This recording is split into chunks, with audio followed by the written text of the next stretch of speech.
Escravidão, volume 1. Trilogia, volume 1. Do primeiro leilão de cativos em Portugal até a morte de Zumbi dos Palmares. Autor Laurentino Gomes. Editora Globolivros. Globolivros Editorial. Introdução. Marcelim Norberto de Souza veste-se à moda africana. Camisa colorida de tom rosa-choque, mangas curtas e fraldas soltas sobre as calças de tecido leve da mesma cor. Está sentado em um sofá modesto de 3 lugares e estampas quadriculadas, de costas para a parede de uma pequena sala de teto baixo e janelas fechadas, sem ventiladores ou ar-condicionado. A penumbra do ambiente contrasta com a intensa luminosidade lá fora. É um homem sorridente, de olhar meigo, cabelos e bigodes brancos que realçam a pele negra. A voz é grave e rouca, ex-Marcelim Norberto de Souza. Na aparência e no jeito sossegado de falar, lembra um pouco o compositor baiano Dorival Caymmi. Em Ajudá, litoral da República do Benin, a 40 quilômetros da fronteira com o Togo, região quente e úmida da África, perpendicular à linha do Equador, tudo remete à Bahia. Na praça central, de terra batida, um grupo de moradores protege-se do sol forte do meio-dia, à sombra de uma antiga e frondosa gameleira, árvore sagrada do candomblé, de cujos ramos balançam ao vento dezenas de fitas coloridas. Foram colocadas ali em memória dos mortos da comunidade e em homenagem às muitas e infindas divindades locais, aparentadas dos orixás, que em Ajudá são chamadas de voduns. Mesma denominação que recebem nos terreiros de tradição Gegé, de Salvador e do Recôncavo Baiano. A faixa mais longa e mais colorida, uma peça inteira de tecido que recobre todo o tronco da árvore, das raízes aos galhos mais altos, é dedicada à serpente Edã, a deusa do arco-íris, princípio de tudo, a rainha entre todos os voduns. Aos 92 anos de idade, Marcelim Norberto é o patriarca da 9ª geração da família de Souza, dinastia fundada no reino de Daomé, hoje parte da República do Benin, no final do século XVIII, pelo baiano Francisco Félix de Souza, um dos personagens mais extraordinários e emblemáticos da história do Brasil. Mulato claro, nascido em Salvador, Francisco Félix, ainda jovem, mudou-se para a África, onde passou a dedicar-se ao mais lucrativo negócio da época, o tráfico de escravos. Em pouco tempo, tornou-se o mais rico, famoso e influente mercador de gente na costa africana, com numerosa clientela no Brasil. Teria embarcado mais de 500 mil de cativos para o recôncavo baiano. Ao morrer, em 1848, aos 94 anos de idade, deixou 53 mulheres viúvas, mais de 80 filhos e 2.000 escravos. Teria acumulado uma fortuna hoje equivalente a 120 milhões de dólares. Francisco Félix foi tão importante no comércio de escravos que ganhou do rei Gueso do Daomé, seu amigo e sócio no tráfico negreiro, o título de Xaxá, honraria hereditária que desde então vem passando de geração em geração dentro da família de Souza. Quando cheguei à República do Benin, em novembro de 2017, acabara de morrer o 8º Xaxá, Honoré Feliciano Julião Francisco de Souza. Caberia ao patriarca Marcelim Norberto anunciar e organizar a entronização do novo detentor do título, cujo nome, àquela altura, era ainda desconhecido fora de um círculo familiar mais restrito. Os descendentes de Francisco Félix estão hoje espalhados por 4 países africanos, República do Benin, Nigéria, Togo e Costa do Marfim, onde ocupam posições de grande importância na hierarquia social, muitas vezes à frente de grupos ou forças políticas rivais. Um deles, o general Paul Emile de Souza, foi presidente da junta que, entre 1969 e 1970, governou o Benin, quando o país ainda se chamava Daomé e vivia sob uma ditadura militar. Outro, o arcebispo Isidore de Souza, presidiu o Alto Conselho da República, responsável pela redemocratização ao fim do mesmo regime, em 1990. A lista inclui ainda voodoozinhos, sacerdotisas de vodum, políticos, advogados, agricultores, bancários, carpinteiros, motoristas, comerciantes, construtores, costureiras, enfermeiros, escritores, médicos, fotógrafos, funcionários públicos, jornalistas, mecânicos, médicos, músicos, parteiras, professores e pedreiros, entre outras pessoas das mais diversas atividades e profissões. Brasileiros, embora relativamente raros nesta parte da África, são sempre bem-vindos em ajudar. Por esse motivo, a primeira providência de Marcelino Norberto ao receber um novo visitante é sempre lhe pedir os contatos, telefone, e-mail, endereço de correspondência. É o que faz comigo antes ainda que eu me sente ao lado dele no sofá de estampas quadriculadas. É o que faz comigo antes ainda que eu me sente ao seu lado no sofá de estampas quadriculadas. Que anfitrião, que recepção. Palavras de Marcelino Norberto. Para futuras comunicações de nosso interesse comum, explica ele. Em seguida, informa que uma de suas missões é manter vivas as tradições da família, os traços da cultura brasileira presentes no Benin e os laços que unem esta região ao Brasil. A que devo a honra da visita? Ele me pergunta, em francês, o idioma oficial do país. Respondo que esta é minha 4ª viagem à África, de um total de 5.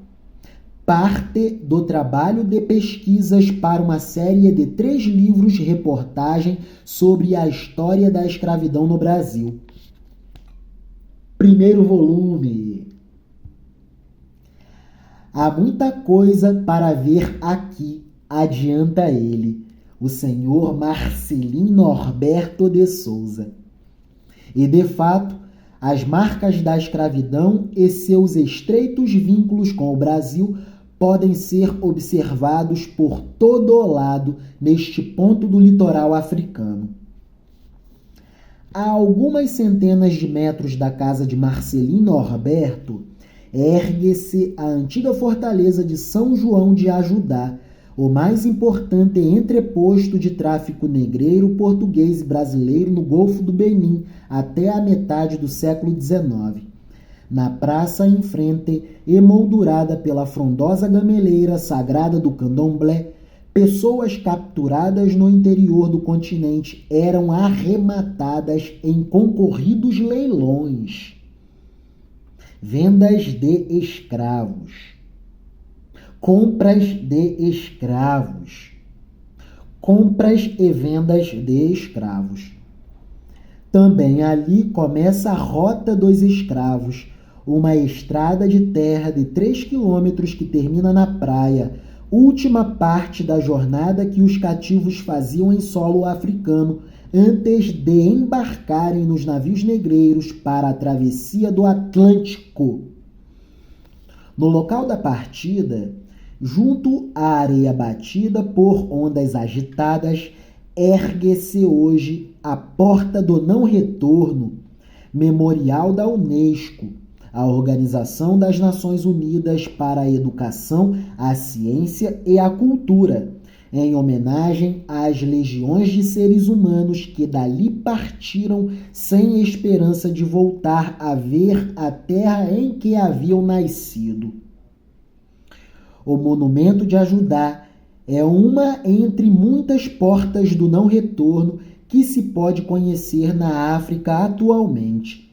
Existem dezenas delas em vários países, marcando os antigos pontos de embarque de escravos. O banco de dados Slave Voyages, que cataloga cerca de 36 mil viagens dos navios negreiros ao longo de 3 séculos e meio, registra um total de 188 portos de partida de cativos no continente africano, sendo que 20 deles responderam por 93% do total do tráfico no Atlântico. A mais famosa e mais fotografada dessas portas fica na ilha de Goréia, situada na Baía de Dakar, a capital do Senegal. Foi visitada por diversas celebridades internacionais, incluindo o Papa João Paulo II e os presidentes Barack Obama, dos Estados Unidos, e Nelson Mandela, da África do Sul. O brasileiro Luiz Inácio Lula da Silva, que esteve lá em 2005, aproveitou a viagem para pedir perdão pelo que fizemos aos negros. A atitude que o português Marcelo Rebelo de Souza preferiu evitar ao também passar pelo local 12 anos mais tarde. Embora menos conhecida, a Porta do Não Retorno de Ajudá se destaca entre todas as demais pelo número de cativos que por ali passaram.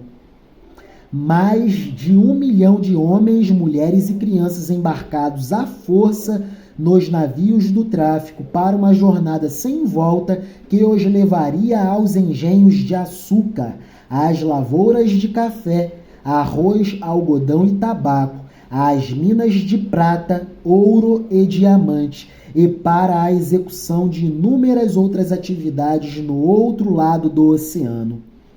Para a imensa maioria dos escravos vendidos aos traficantes em Ajudá ou em qualquer outro local da África, a Porta do Não Retorno foi uma realidade concreta, inevitável e inexorável.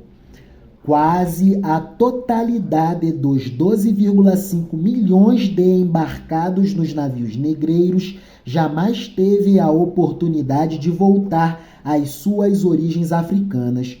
Os índices de mortalidade eram altíssimos. Pelo menos 1,8 milhão morreu ainda na travessia do Atlântico. Entre os que chegavam ao Novo Mundo, as expectativas de vida eram mínimas. Poucos sobreviveram aos primeiros anos de trabalho cativo. Poucos sobreviveram aos primeiros anos de trabalho cativo, de trabalho escravo. Uma minoria, no entanto, teve destino diferente. São os retornados, ex-escravos, africanos ou brasileiros que tiveram a chance de cruzar novamente o Atlântico no sentido contrário aos das rotas convencionais do tráfico, e cujos descendentes hoje habitam a República do Benin e de países vizinhos. Essas linhagens familiares nascidas de ex-cativos brasileiros são conhecidas como agudás e carregam sobrenomes como Souza com Z ou Souza com S, Silva, Santana, Chagas, Santos, Almeida e Medeiros. Alguns de seus fundadores chegaram à África expulsos da Bahia depois da chamada Revolta do Malês. Sobre ela conversaremos. Revolta do Malês. importante insurreição africana ocorrida no Brasil, na Bahia, em 1835, e comandada por cativos muçulmanos. Outros retornaram por vontade própria depois de obter a alforria, ainda durante o período do cativeiro ou após a assinatura da Lei Áurea, que aboliu formalmente a escravidão em 13 de maio de 1888. Maravilha! Entre os atuais descendentes dos retornados, poucos ainda falam português ou têm algum contato direto com o Brasil. A maioria se comunica em francês, inglês ou em um dos muitos idiomas locais. Repetirei.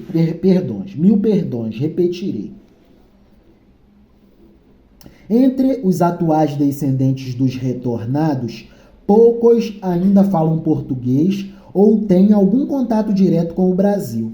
A maioria se comunica em francês, inglês ou em um dos muitos idiomas locais. Ainda assim, festejam o Carnaval e o dia de Nosso Senhor do Bonfim. Se reúnem para comer feijoada, dançam a burrinha, uma forma arcaica do Bumba Meu Boi, e torcem pela seleção brasileira de futebol. A herança do Brasil também é visível na arquitetura. Em Porto Novo, a capital constitucional do Benin, próximo à fronteira com a Nigéria, existe até uma mesquita com estilo arquitetônico de igreja católica brasileira, erguida por pedreiros, marceneiros e mestres de obras agudais no século XIX. Em Lagos, na Nigéria, a antiga mesquita central, construída segundo os planos do mestre de obras Agudá João Batista da Costa, foi demolida há alguns anos para dar lugar a um templo modernoso financiado pela Arábia Saudita. Tinha feições de igreja jesuíta brasileira. A mesquita Chita, também em Lagos, foi erguida no estilo brasileiro e ainda está de pé. E segue o texto. Mas aí será papo para um próximo vídeo. Que livrão, Escravidão, volume 1º, do primeiro leilão de cativos escravos em Portugal até a morte de Zumbi dos Palmares. Autor Laurentino Gomes, editora Globolivros Editorial. Tomarei a liberdade de ler a contracapa. Bela e muito bem redigida. Uma história da escravidão no Brasil. O primeiro volume da trilogia.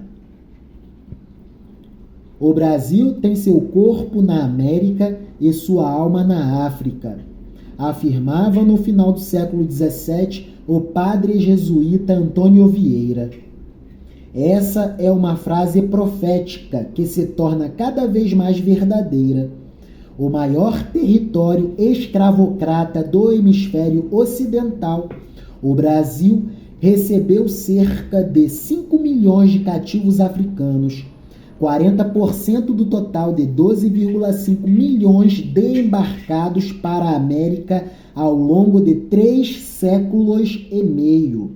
Como resultado, o país tem hoje a maior população negra do planeta, com exceção apenas da Nigéria. Foi também, entre os países do Novo Mundo, o que mais tempo resistiu a acabar com o tráfico de pessoas e o último a abolir o cativeiro, por meio da Lei Áurea de 1888. 1888, Lei Áurea. 15 anos depois de Porto Rico e 2 anos depois de Cuba. Brasil sempre atrasado. Experiência mais determinante na história brasileira, a escravidão teve um impacto profundo na sociedade, na cultura e no sistema político-econômico que deu origem ao país após a independência. Nenhum outro assunto é tão importante, pertinente e desafiador, e também definidor da nossa identidade nacional. Conversar sobre isso, sobre a escravidão, é conversar sobre a antropologia brasileira. Nenhum outro assunto é tão importante e tão definidor da nossa identidade nacional, da nossa cultura, da cultura brasileira, da antropologia brasileira. Estudá-lo ajuda a explicar o que fomos no passado, o que somos hoje e também o que seremos daqui para frente. Laurentino Gomes. Revisão e anotações, Alberto da Costa e Silva. Livrão. Maravilha, maravilha. Nos próximos vídeos, conversaremos também sobre formação econômica do Brasil, autores Amaury Patrick Gremaud, Flávio Azevedo Marques de Saias, Rudinei Tonedo Júnior, editora Atlas, Livrão, Formação Econômica do Brasil. Conversaremos também sobre o clássico História do Brasil, Boris Fausto. Livrão, clássico da história do Brasil. E ao longo do tempo, avançaremos ao volume 2º, Escravidão, da corrida do ouro em Minas Gerais até a chegada da corte de Dom João ao Brasil, mesmo autor, Laurentino Gomes, editorial Globo Livros, e também avançaremos ao volume 3º, Escravidão, da independência do Brasil à Lei Áurea, autor também Laurentino Gomes, editorial Globo Livros. Maravilha! Viva a cultura, viva a acessibilidade à cultura, viva a acessibilidade ao mundo da cultura, viva a literatura brasileira, viva a história do Brasil. Amém. Viva o letramento cultural. Maravilha. Mais um vídeo concluído da escravidão. Vamos lá, avancemos, sem esmorecer, com muita fé em Deus. Que Deus nos ampare, nos guarde, nos blinde e nos capacite. Que mantenhamos-nos humildes e de joelhos no chão. Amém. Deus vos abençoe, Deus nos abençoe. Amém, amém, amém e amém.